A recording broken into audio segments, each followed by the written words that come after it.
Hey, good Sunday afternoon. I'm John, the Carnivore Teacher. We have here in the upper left-hand corner Stephanie at Happy Sexy Health. We have Mr. George Goodenough in the middle. And down on the bottom, we have our two wonderful guests for today on Sunday School Carnivore, Kat Herman and Papa Carnivore, Peter. And they're going to share their stories with us and how carnivore has healed them, changed their life, done these wonderful things. That's why we're here on Sunday School Carnivore. Why we call it that? Because this is an amazing way of life that has basically transformed our lives, and we're sharing it with the world. So if you are watching us right now, click the like button right away.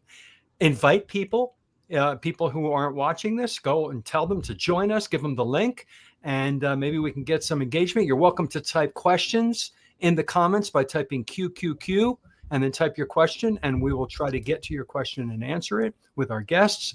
And you can even just leave comments, and maybe we'll highlight the comments all about carnivore. So I guess we'll get started with introductions, brief introductions, because we've got a couple of guests. We only have an hour, and that hour just zooms by every Sunday.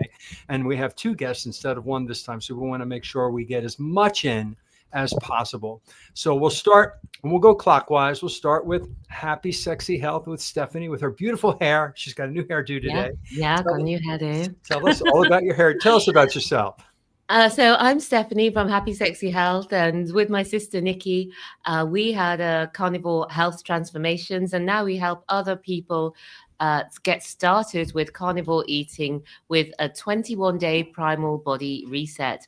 And on the channel, we have people who've done the reset, and we also talk to guests like this and share people's stories of carnivore health transformation. So I'd love to see you there.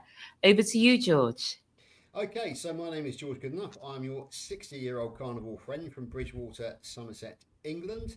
My health story is exactly the same as Peter's. We are twins from across the pond, so whatever he says, that's pretty much me as well. I did my This is Dave Mack, which Dave posted yesterday, so if you want any more details about me, you can go and find me on that one. I'm also on YouTube, George Goodenough 823, and I'm very, very active on Facebook. Probably most of our viewers have already found me on Facebook, to be honest with you, but anybody who hasn't, please come and find me. Very active in the carnivore community, and now I'm going to hand you over to the headmaster of this Sunday school, or the principal, as you call them in America, John Laspina.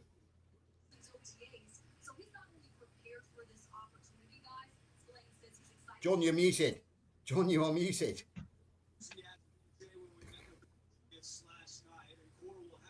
I was just going to talk about muting your microphones when you're not talking, and I was muted. So George, if you could move your mic in a little bit, you're like really, really soft, and we're a little louder. Normally it's the other way around. And when we're all talking, unlike what I just did, make sure we mute when it's not our turn so that we don't have scratchy sounds and all that stuff. But don't do what I did. Make sure you unmute when it's time to talk. I'm the Carnivore Teacher. I'm on YouTube and all the other social media sites. I put out a lesson every Sunday, and I interview people, and I come on here and talk to you fine folks about this wonderful way of eating, to spread the word, to pay it forward, because it's free. It's free. We're not selling a product, a powder, a potion, or anything, just information, knowledge about the proper human diet and all the wonderful benefits it can do for your health, which is priceless. Our health is our wealth. So that's why I'm here as well as everybody else. And that's who I am. And Peter, tell us about, how'd you get your handle, Papa Carnivore? Is it just because you're a... Well, when I had my son, this is going back to the early 90s, and my son's now 30, almost 31. They said, "Oh, what a proud Papa, Papa Petey." And so my nickname is Papa Petey, really. And then, of course, as a carnivore, it's Papa Carnivore, But my name's Peter, so Papa. They said, "What a proud Papa." That's how it started.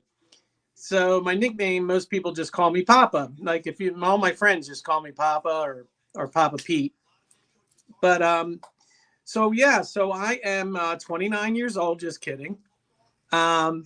I am 63. I don't feel 63, but as a kid, I hated vegetables. I used to be the last kid at the table of the three kids, fighting with my mom. It was like a struggle session to eat my vegetables that were still on my plate. I love the meat, eggs, butter. I always was a carnivore, I think, because I just hated, it was like I hated the vegetables. So I'd sit there and argue with her, and she'd say, eat 10 peas, and I'd say, I'll eat 2. And that's, I guess, how I got into sales. I've been a salesman my whole life. And she'd say, okay, eat 8. And I'd say, I'll eat 3, and then she'd turn around and I'd say, okay. And I would take the peas and I'd either put them under the mashed potatoes and hide them under there so they were gone, or I'd take, if there were vegetables I couldn't hide, there was a potted plant right behind me, and I would put the vegetables and put them under the dirt with my spoon, and I hide them. So I guess I always knew I was carnivore, but as I got older, into my 30s, 40s, I started gradually gaining weight. I was always completely addicted to cookies and chocolate and bread and candy and Pop-Tarts, you name it. I just chips and just everything, donuts. I couldn't get enough. I was never a moderator. People would say, oh, you just eat some, you could just have a little of this and a little of that. I couldn't do it. If you gave me, one cookie, I had to have, or whatever, chocolate bars. I can't moderate that stuff. Even bread, I just would eat, but I would always load it with lots of butter. I don't know if you guys did that. So as I got older, I started really just packing on the pounds. And once I got into my 40s, 50s, I guess I would average, I don't know, 250 to 240 to 260, in that range. Now I'm 6'3". I'm a big guy, but I started getting up there to size 40, then 42 waist. And eventually I had gotten up to, and this is, I was 3 years ago, I was 60 years old. I had gotten up to probably 310 pounds at my peak. And I was a size 44 waist. I had gone to the doctor's office. I was pre-diabetic for a while. I had high blood pressure. I was on 3 blood pressure medicines. I had fatty liver. I had all different things. Terrible chronic arthritis in my knees so bad I could barely walk. Fatigue. I was always fatigued terribly. I had gout in my big toes. I had just terrible acid reflux. I was on omeprazole for that for years. Probably over a decade. I had sleep apnea. I also had bipolar depression, anxiety, and ADHD, and I was being medicated with if you saw Carrie's pill box, from Homestead How, mine would rival that easily. I was on everything you could think of. Nothing really worked. But in any case, I went into the doctor. This was January of 2023. And I'm doing the thing with the nurse, and the nurse is asking me, do you still take this blood pressure medicine? Do you still take that? Take your all? Are you still taking your different medicines for your depression and anxiety and all the ADHD? I'm like, yes. And she goes, and what are you taking for your diabetes? I said, what are you talking about? I don't have diabetes. I have pre-diabetes. She goes, no, you have diabetes. I said, really? Since when? Well, I had gone in the August of 2022. This is like 6-7 months prior, and to get my thyroid medicine, I'm slightly hypothyroid, adjusted. Well, they did an A1C, and they didn't even tell me. My A1C was like, I don't know, 8 point something. And they didn't say anything to me for 7 months. Here I am jamming sugar down my neck. All right. And I didn't think much of it. And so I was really upset. I was really mad about that. And you have to understand, my late father-in-law, my ex-wife's father, who was like a second father to me, Dick, he ended up with type 2 diabetes, double amputee, lost both legs, 5 fingers amputated, on dialysis 7 years, in a wheelchair, 24/7 pain, nearly blind from end-stage diabetes. And if any of you know about end-stage diabetes like this, it's no joke, guys. It was the most horrific thing to watch one of your nickel and dimed amputated, first his toes, then his foot, then half a foot, then his foot, then this and that, and then fingers and toes, and then his legs. It was, and on dialysis, he finally passed away. And he was only 74 years old, I think, when he died. Very, very sad.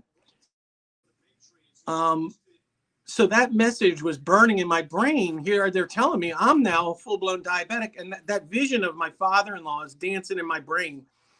So when the doctor came in and he said, "Oh no, we told you." I said, "No, you didn't tell me." "Yes, we did. You just don't remember." I'm the idiot, right? So I said, "Look, before he starts talking about maybe, we're going to have to do metformin and we're going to have to do possibly insulin, whatever." And I'm like, "Look, whoa, I want 6 months. I don't know what I'm going to do. Diet, exercise." I had no idea what I was going to do, but I just said, I want to be able to try and fix this. Maybe I can turn this around on my own. So I left that office and I went onto YouTube, and who did I find? Dr. Ken Berry, because I typed in reverse diabetes, 2 words. And what came up? It's the same video Carrie Mann found. Okay, the exact same video we both found Dr. Berry. And that videos had already had several million hits, I think, views. And he started talking about keto. Okay. So I didn't start carnivore. I started as keto. And I started as, well, first I thought it was crazy. I didn't even, this sounds crazy. You can just change your food and reverse diabetes. I started reading the comments. And, you go into that rabbit hole, right, folks? You start reading hundreds and hundreds and hundreds. And all these people are like, not only were they talking about reversing diabetes, they're talking about high blood pressure, fatty liver, arthritis, which I could barely walk. It felt like bone-on-bone knee pain. I could barely walk. I mean, all these different things, acid reflux, depression, anxiety. So anyway, I thought all that was crazy, but I figured, you know what? Let me see if I can reverse the diabetes. I don't know about any of that other stuff. So I started dirty keto. I did, the regular keto, but he didn't make it clear in that video about keto treats and cookies and stuff. But eventually, as I'm watching more and more Dr. Berry, and he said, "Oh, keto is not the cookies, candies, cakes." You know how he always says that. He said, it's your plate is meat and veg, meat and half veg. And so I started doing that. And then he started talking about carnivore. It wasn't even long, maybe 2-3 weeks. I'm carnivore by then, because I didn't really like the vegetables. So I kind of turned into a carnivore organically through clean keto to mostly just all carnivore. Within 3 weeks, the pain in my knees was gone, completely gone. I mean, no clicking, no pain, no arthritis. Incredible. My back pain, my shoulder pain. I had an injury in my shoulder. Any case, I know I'm going long, but I'll wrap it up by saying this. I have all of those conditions I mentioned are gone. I am off all medicines except for levothyroxine for my mild hypothyroidism, and that was just reduced. The first time it's ever been reduced, it's gone down. So other than that, I walk 5 to 7 miles every morning. I walked this morning out in the sun. I don't get sunburn, and I'm happy, healthy, and hopeful. So that's my story. And that is fantastic. I've lost over 100 pounds. You have. I've seen your pictures. I've seen the before and after pictures. Saw my before picture. It was huge. And I went from a size 44 pants to a 34. Amazing. I'm at the same pant size and weight as when I was 19. And this is why, people listening, we can't shut up. This is just amazing. While, yeah. No. We're going to come back to you because we want to let Kat share her story too and give her introduction. So Kat, don't just give an introduction. Tell us, I don't know you at all. I haven't met you. I think this is my first time meeting you. So tell me who you are. Are you a full carnivore? Are you just keto, low carb? When did you start? What have you healed? Tell us about you. Okay, well, my name's Kat, and I'm a mom of 2. I mostly homeschool. I still work part-time a little bit. I came to this carnivore community because I was keto for about 3.5 years. And I started a clean ketogenic diet because I was diagnosed with polycystic kidney disease. So I started down that road, and honestly, it helped as well. But 3.5 years into making tons of yummy keto treats, my sugar addiction was still raging. I decided it was time to take a little break, and I thought carnivore would be a good way to do that. My plan was 30 days. 30 days carnivore, drop the sugar, drop all the other things, the wine, you name it. and see how it goes. That was my plan. And so my husband and I jumped in on January 1st, and we both went carnivore.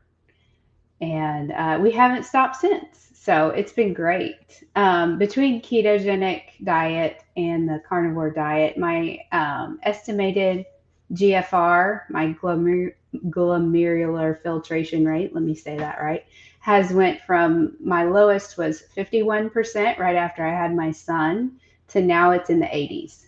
So I've seen a huge increase in my kidney function. I actually have stopped taking all of my narcolepsy medication because I was diagnosed with narcolepsy in college as well.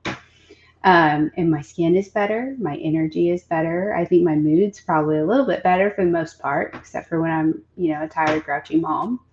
But yeah, we just love carnivore. We love eating this way. We love the meat. We love the community. I love the community. I'm actually in a class with Stephanie and George, a carnivore health coaching class. So prior to staying home with our kids, I was a clinical microbiologist, basically. I do lab work for a living. And I still do that very part-time, but now I'm taking a health coaching class because I just want to share this great information with other people that can benefit from it, because I've seen what it's done in my life, and I want others to have that opportunity too. Yeah. So there's a little quick summary. All right. We appreciate that. Viewers, if you have any questions, I don't see any questions in there. Do you, Stephanie? Please type them for either Peter or Kat about how this has helped improve their lives, how carnivore has changed their lives. Everybody has a unique story. George Goodenough was just on. Dave Mack, I listened to his whole interview. Every single interview, he's done over 1,000. They're all so unique and different, just like Peter's, just like Kat's and mine and Stephanie's. We all have a different story, and people hear these and something rings. And they're like, wow, I'm going to listen to another one. And people go down through these little rabbit holes and start learning. One of the things I've noticed, and I don't know, some of you chime in and tell me if you've noticed this too. You can't convince somebody to just switch unless they have their reason. They tend to want to come to this for a reason. I came to this because I wanted to lose weight. A lot of people do that. And then I changed because I got a kidney stone. Some people do this because they have some severe issue and they're kind of like at their last resort. What do I do now? I either do something or I die type thing. So a lot of people come to it this way. Yeah. So John, you remember when first time I met you, I was with my mom. Mm-hmm. So my mom started keto. She thought I was crazy, of course, for like 2 years. She just, I'm worried. Oh my God, you have to have fruits and vegetables. You're going to die. You're going to have a heart, everything. Right. Yeah. Well, she saw me for 2 years, transformed. And it was, a couple of years. It wasn't like a fluke. It's now like, this is a year ago, right? Not even a year ago, like 6 months ago. And I finally said, Mom, can you just watch this? This is my interview with Kerry Mann, with one carnivore guy. She watched, and the interview is like an hour long, but she watched the whole thing. So anyway, she goes, okay, yeah, it's pretty good. The next morning, I saw her, and I said, and she says out of the blue, she goes, I want to do your diet. Wow. I said, what?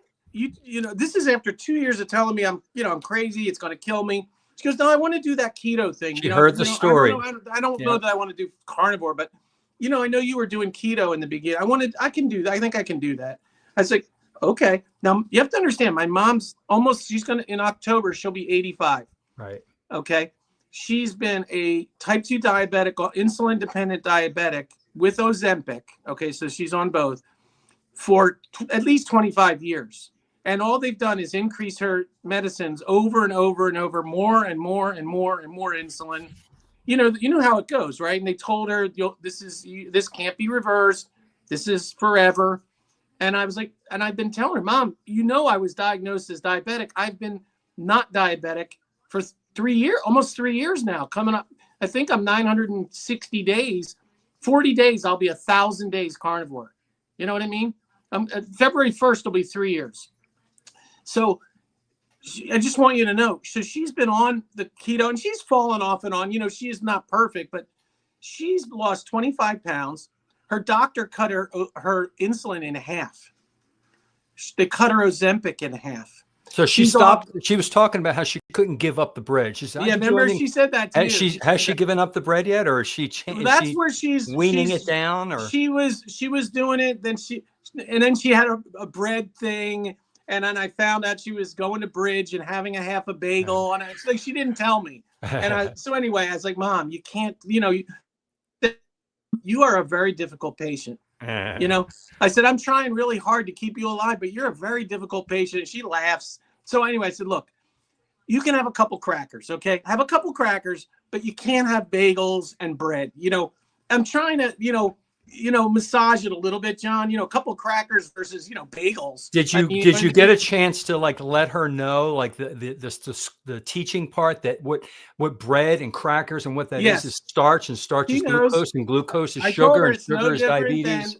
I told her it's no different than chugging sugar in a teaspoon. It turns into the same thing. Starch turns into sugar. As long as somebody gets that key, they finally understand that concept, and they look at bread differently. And they choose not to eat it more. But she's also off 2 of her 3 blood pressure medicines. And, again, she's doing so much. I keep joking with her, Mom, I've done more for you. I'm not even a doctor. Now, my brother and sister are doctors, type 2 diabetic on insulin. They both take in Ozempic. They think it's a wonder drug, my brother and sister. They're both obese. They both have high blood pressure on medicines. But I'm the crazy brother who eats meat, and they tell me I'm going to die. It's dangerous. What I'm doing is completely, like whatever. That's all right. Let them watch you. Remember that when they see you, you are more than what your words are. Well, they always say how really great is I amazing. look, and they always say, "Oh my God, you look great." And my sister-in-law is kind of I would call her a pescatarian. She's pretty much vegetarian, but she does eat fish and thinks she eats eggs. But she's, very clean. So she thinks what I've done is amazing, but my brother and sister think I'm going to die of a heart attack.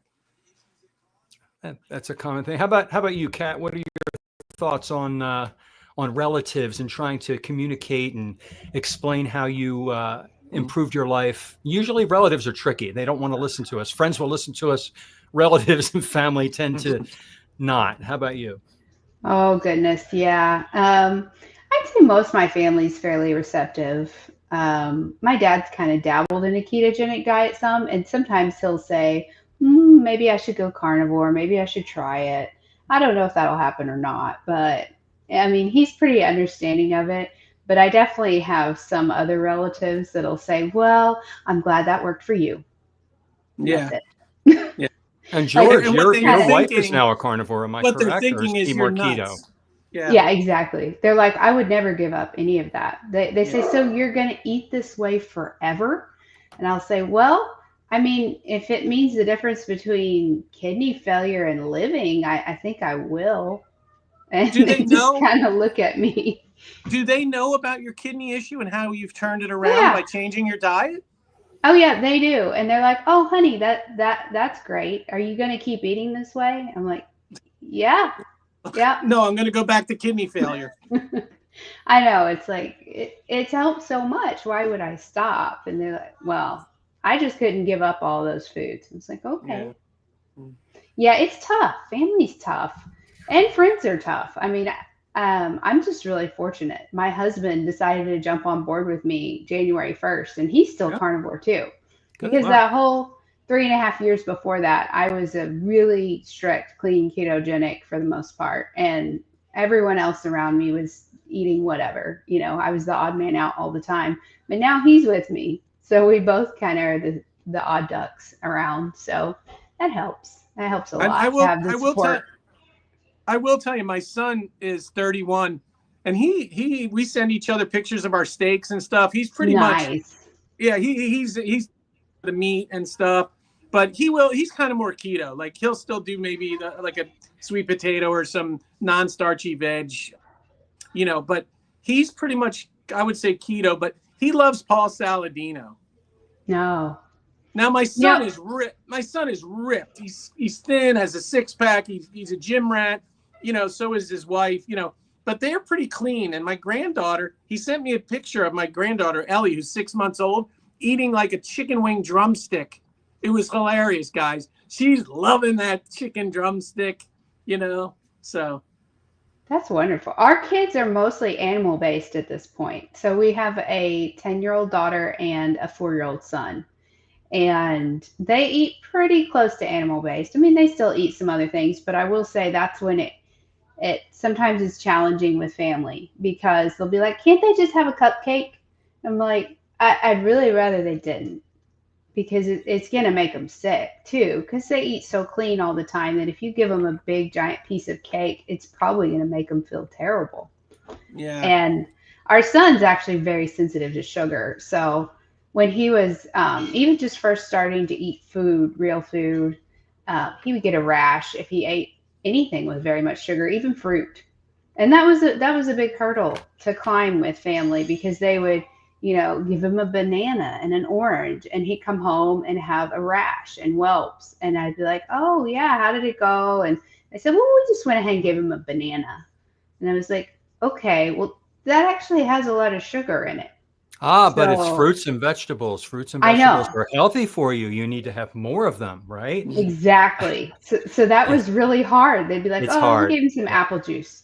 And it was It's like, hard. oh, let's not do that. Yeah, that's just So- pure But sugar But see, right there. they think they're not trying to hurt. No, they're not anyone. doing it on purpose, but they're Yeah. they're No. believing the misinformation that's been Yeah. been shared for decades that we've repeated. Yeah. What are your thoughts, Steph? Yeah. Let's let Steph and George share some thoughts on family and how difficult it can be. Oh well, I'm flying high at the moment because my son, who's in his 30s, he originally just took it as one of the crazy things that mom is doing, because mom has done vegan, mom has done vegetarian, mom has gone on like, she knows everything.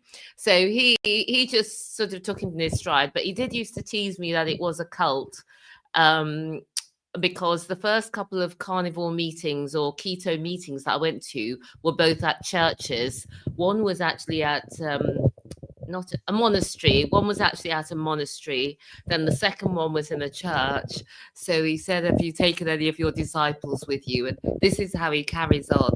He's quite a funny guy. Anyway, I was hoping that he would take it up for himself, but obviously I did not push it upon him. Through the context of telling other people's stories, I'm able to, show him that it's really helping people.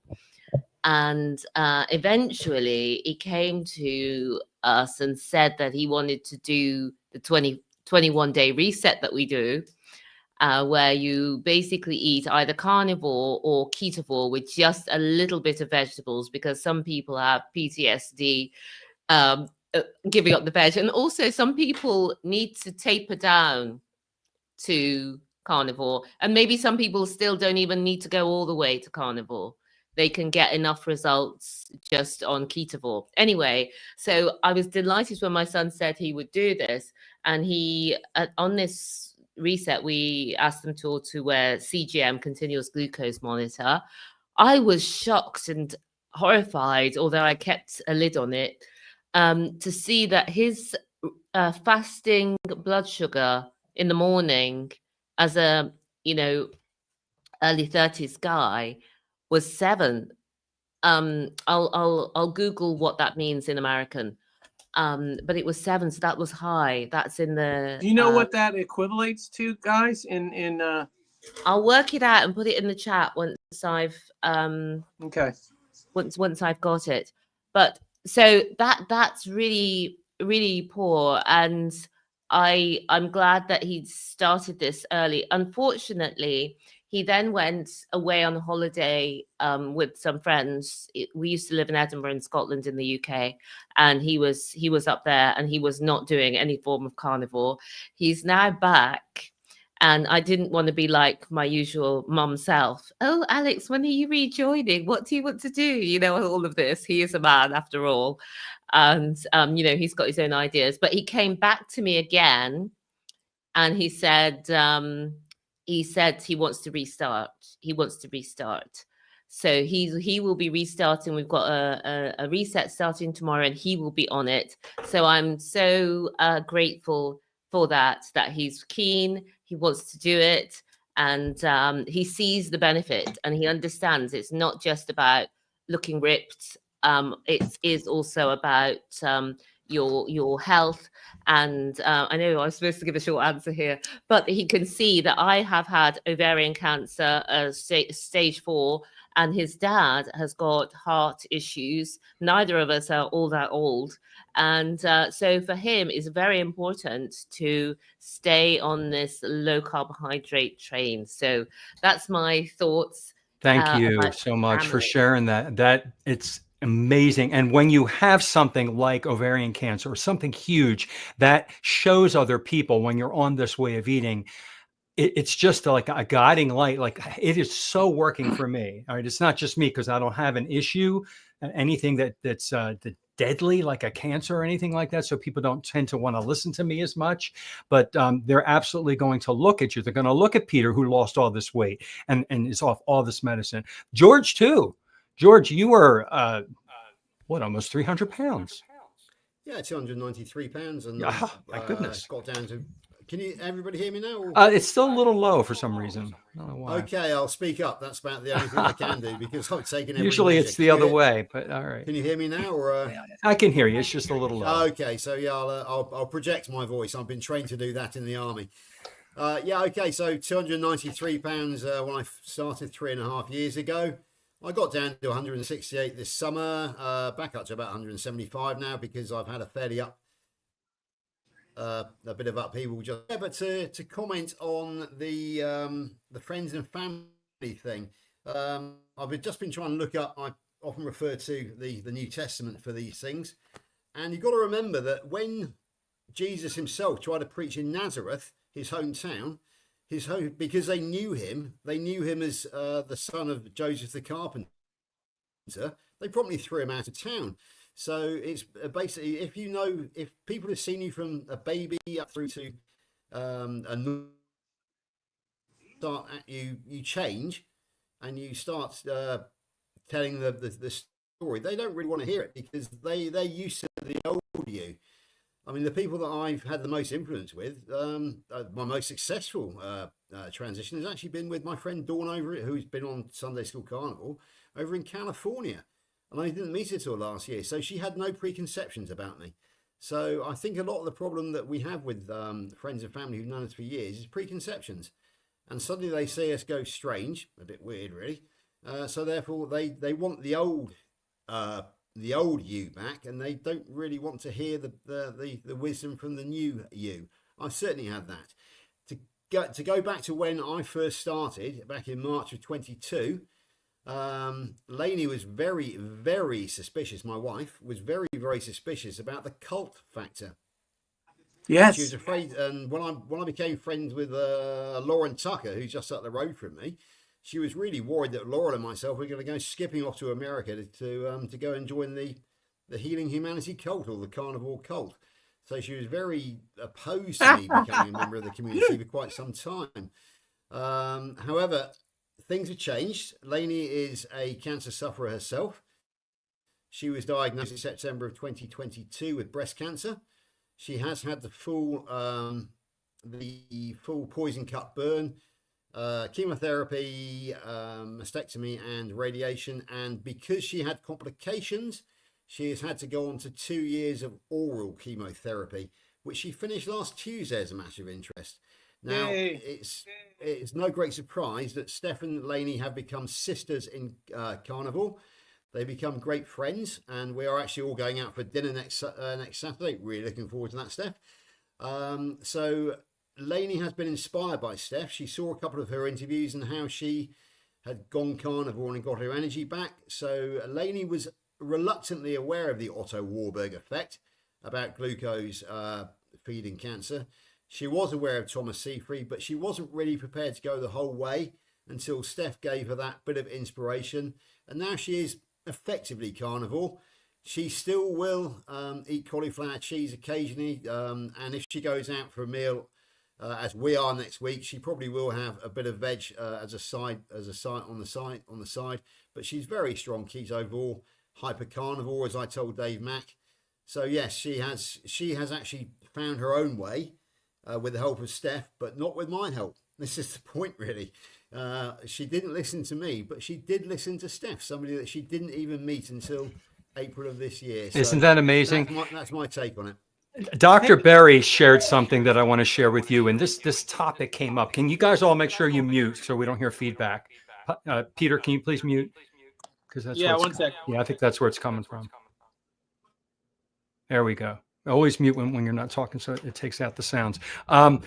This topic came up, and I heard on one of Monday Night Lives with Dr. Berry and his wife. He said to get to your family members, and I love this, and I share this too, is you go through somebody else. Just like, he went through Stephanie talked to his wife, and she listened because it wasn't directly through George. It was through this other person who's really not a direct relation. And it really got me thinking about my own family, because my brother doesn't want to listen to me. My sister thinks I'm great. People, just like everybody says, the families, they've seen you before. They see you go through all these phases in the decades of your life, and they don't want to hear from you. You're just doing another phase. But if somebody else that you talk to talks to them, they'll tune in, they'll listen. And it's such a cool tip that I got from Dr. Berry. I passed that on. George basically said the same thing. Stephanie, you're a heroine. I got all chills when George was sharing that she was making some changes because she heard what you said.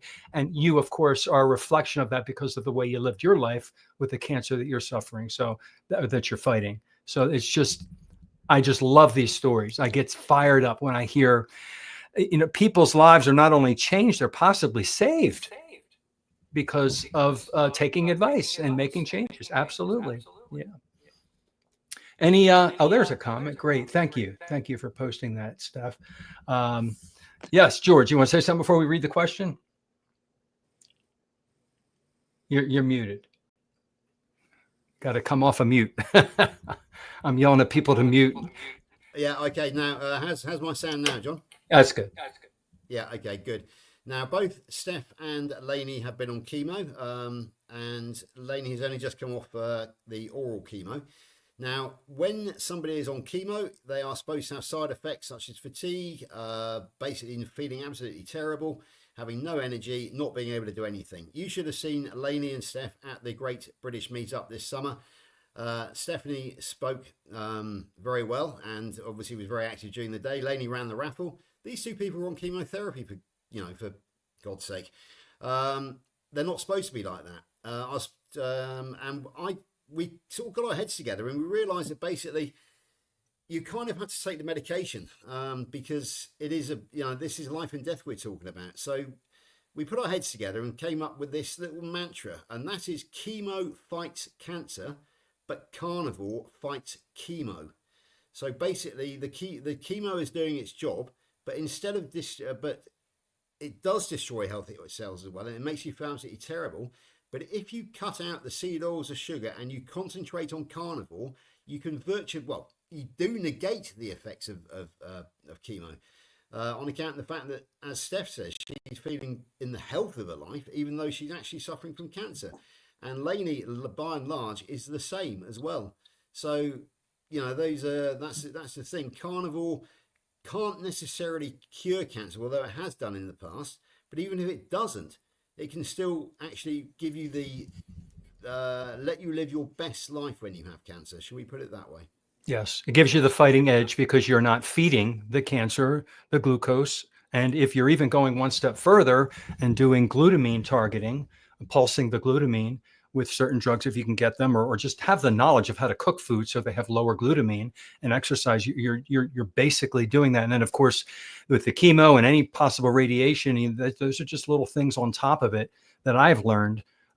If you're doing everything else correct, that's all in your corner. Our question came up from Rockin' Coach Amy. says, I have been 8 years strict ketovore and just recently went strict carnivore 60 days ago. I'm having swelling and pain in my right knee since going carnivore. Do you think it could be oxalate dumping?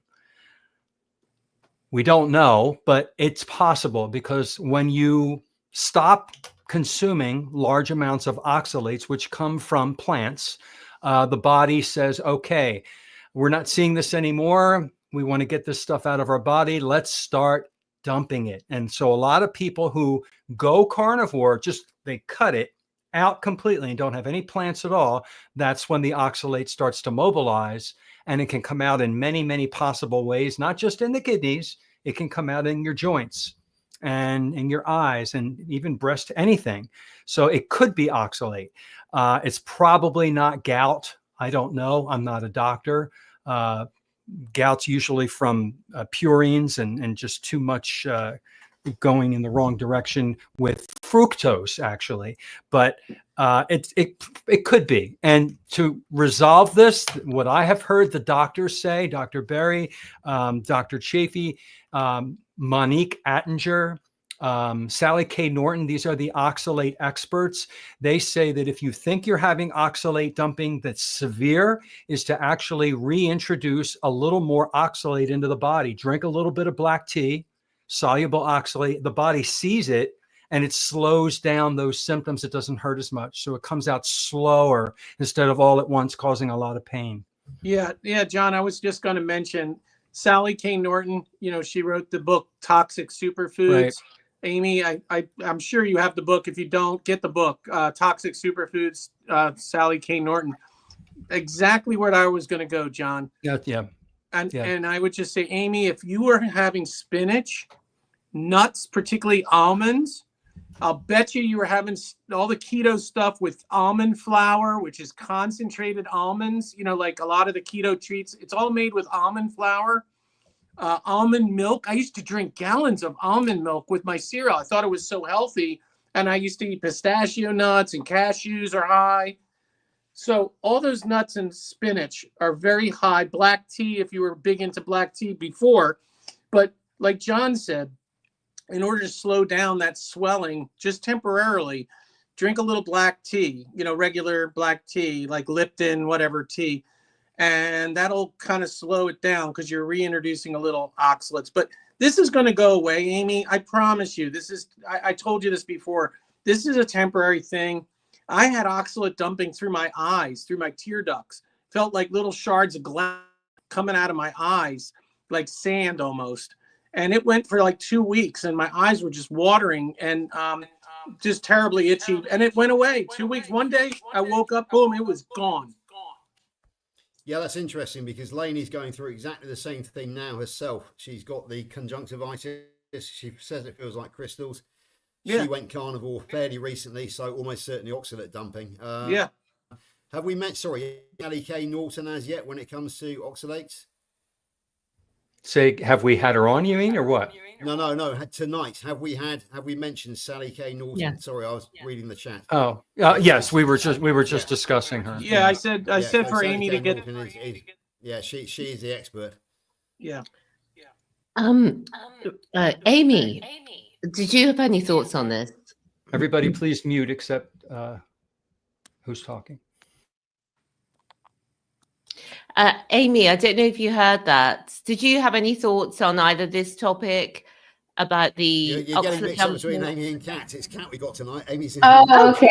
Yeah, I was wondering, are you waiting for her to Jesus. come up in the comments and then just? I was just talking to Amy in the comments. That's why I had to was look down and make confused. sure. Is that Kat? Is that Amy? Yeah.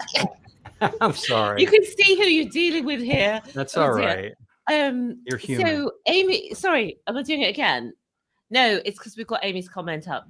It's Kat. Yes. Kat, have you got any thoughts about this oxalate dumping or the family aspect that we were talking about? Oh, no, I mean, I agree. It sounds like it possibly could be oxalate dumping. I mean, especially if you've been strict ketovore for a while. I mean, the only other thing is just eliminating anything else that might be causing inflammation in your joints. But it sounds like you've probably already done that. So yeah, perhaps it is oxalate dumping.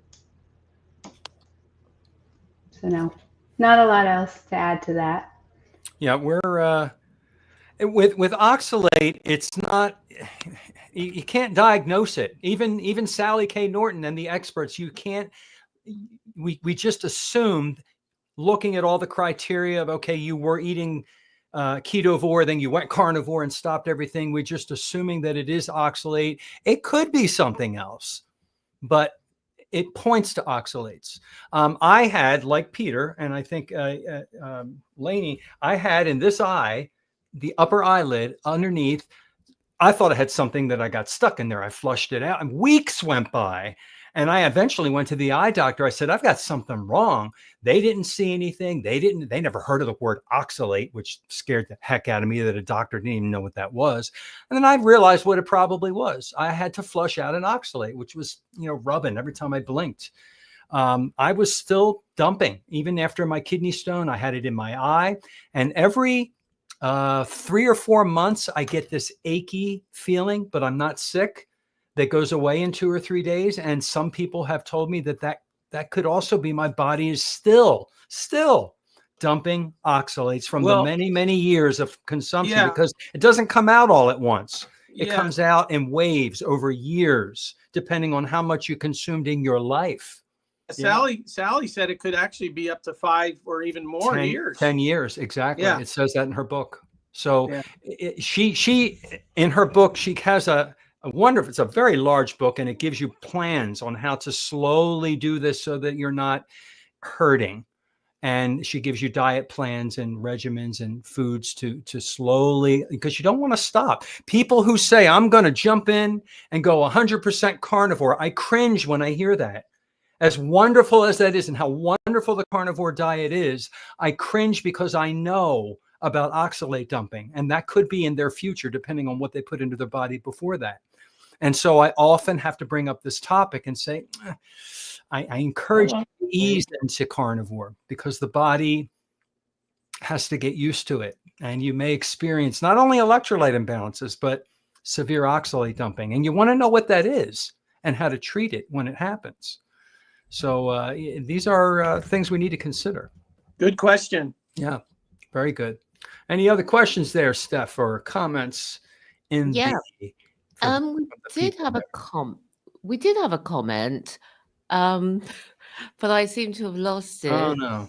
Oh, I think it was Louise was just saying that it's so sad that the message comes from others, friends and family and loved ones, see the transformation right in front of their eyes and don't support.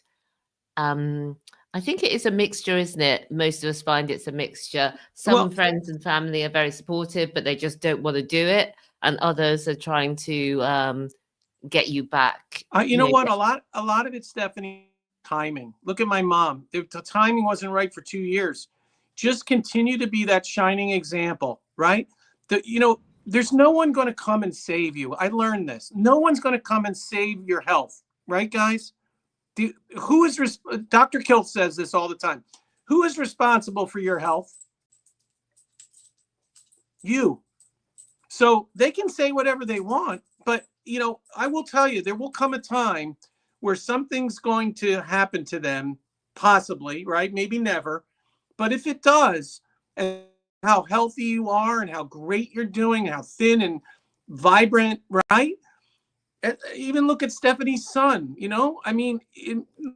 sudden now he's ready to listen. So it may never happen, but the one thing I learned through my divorce, almost 15 years ago, is the only person you can change is who? Yourself. You just can't change others. You can try, you can want to. I wanted to help my mom so bad for all these, since I was screaming in the beginning. I was a carnivore evangelist, started keto evangelist. Then I was a carnivore evangelist. And she just thought I was nuts. And the more I pressed, the more she pulled back. So I just let it go. I didn't say a word for, almost 2 years. Finally, the time was right. Okay. It's friends. It's not just family too. It's also friends. When I started my Facebook page, or I'm sorry, my YouTube page, my YouTube channel, I started getting lots of followers.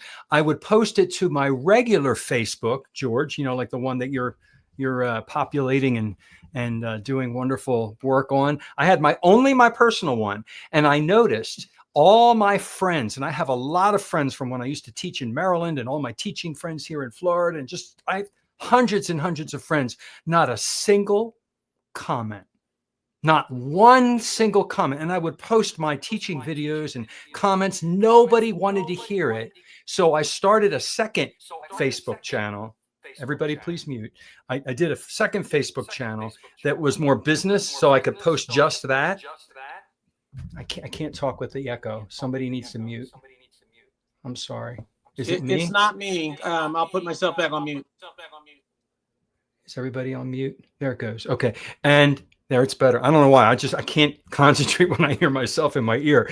And so I have a second Facebook place, which is it's called The Carnivore Teacher. And then there's John Laspina. And I post just my Facebook, my YouTube stuff on the business page, and all the people I don't really know in person, they're thanking me and asking questions and commenting and asking and forwarding and sharing. But on the regular one, the people that I grew up with and knew, even from elementary school, they don't even, they think I might be in a cult, maybe. I don't know what they're thinking, but they don't want to hear it. Nobody comments. But I'll post a picture of a cute little Rottweiler doing something funny, and everybody's posting away. So it's not just family, it's friends and family. And I like the Jesus analogy, George. It makes so much sense. I'm so glad you shared that, because I am now going to use that as part of my explanation as to why family and friends don't want to hear you sometimes.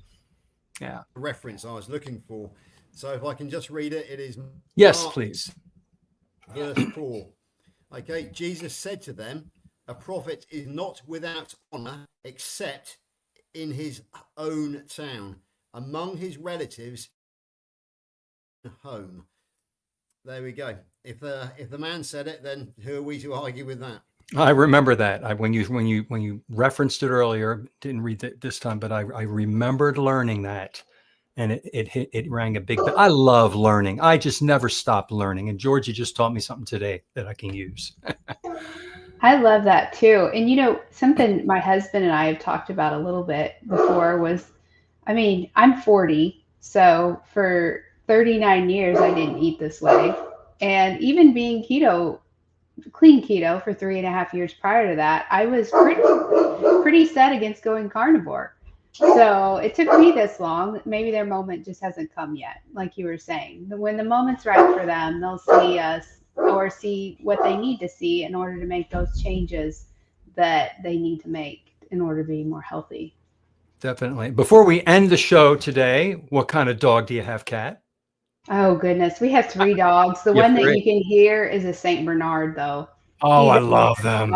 Barking. Yeah. He's a big boy. Do you feed them not kibble? Do you feed them carnivore foods, I hope? No. We do still feed them kibble. We've talked about, though, switch over. changing Yeah. it. Yeah. And we do harvest deer. We hunt. Okay. Even now my daughter hunts, so she's the main harvester in the family. So we talked about even just processing some deer mixed with some bone and organs and kind of packaging it just for the dogs. And it's so healthy for them. Yeah. So Kat, is there Kat, I have a little 10-pound Maltipoo. Her name's Jersey girl. Aww. And she has no teeth, but she just sits there and cries and whines and paws at me and eats whatever I'm eating. The meat, I cut it into little pieces and she just sucks it straight down. She is a full carnivore. She eats eggs and meat, mostly beef and chicken, a little pork, and eggs. And she loves it. And she is so much more energetic, and she's just incredible on the meat. Her fur coat is real soft too now. That's their obligate carnivores. They're supposed to have that for sure. I would love to talk about this topic for the next 30 minutes, but we are at the top of the hour here. So let's let me read this last comment, but we've got to do our closing here. I don't want to run over. I actually have a birthday party that I'm going to, and I made meat last night that I have to cut up and put on a plate and take with me. So I have something to eat, and whoever else wants to eat that there. But it's the strong carnivorous.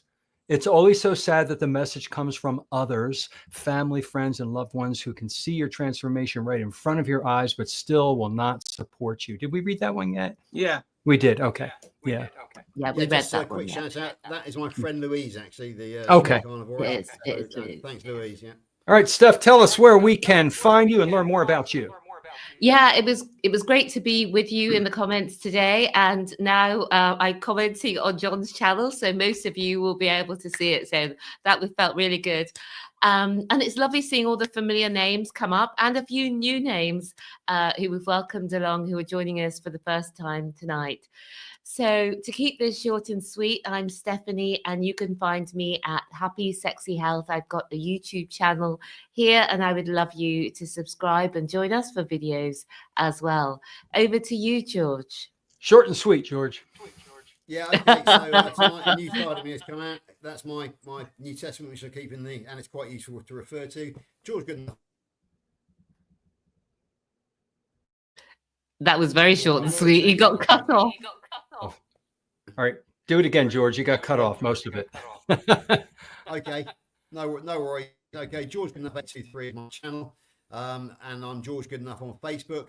Please come and find me as a tell me you're a carnivore, and I will accept you as a friend. That's it, really. That's as much. And yeah, that's a good reference book, by the way. I like that. And I'm going to make mine the shortest. This is me. I'm on everything. So just look me up. Follow us every Sunday, please. All right. Short and sweet. Papa Carnivore. Where can we find you? Unmute first. My channel is Papa Carnivore, one word. Don't put Papa space Carnivore. If you search that, you'll find me. I don't have any videos there, but I have about 300 subscribers, I think. But where you'll find me is in the chat and on live streams. Dr. Moderator and Dr. Kilt's morning show every weekday, 6 a.m. Eastern time.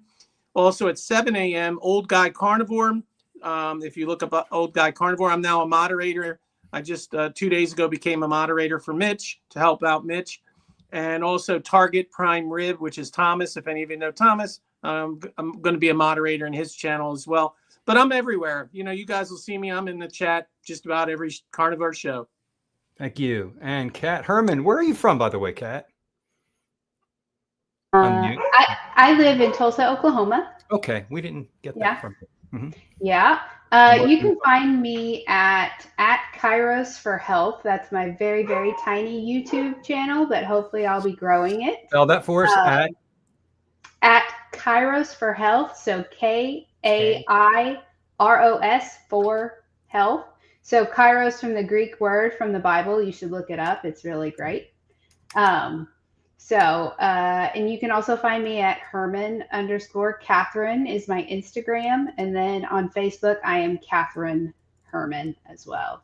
So I'd love to connect with whoever wants to connect with me, and I'd love your support. All right, absolutely. All right, we put these in the text, and I will put it in the show notes on my YouTube page. I want to thank everyone for joining us. Please join us every Sunday. Come back next Sunday. We will have a different guest each week sharing their carnivore journey. And check out Papa Carnivore's hat. Shove it in the camera there, Peter. And we've got George's hat, and we've got my hat, and we have Stephanie's gorgeous hair, and we have Kat's beautiful. Are those blue blockers? Blue blocker glasses. And yes, they are. And I don't blame you for wearing. There she is. Beautiful eyes. Yeah. Oh, wow. You are beautiful. Okay. Oh, definitely. Thanks. All right, ladies and gentlemen, click the button there, Steph. Everybody have a wonderful rest of your day. Bye. Bye.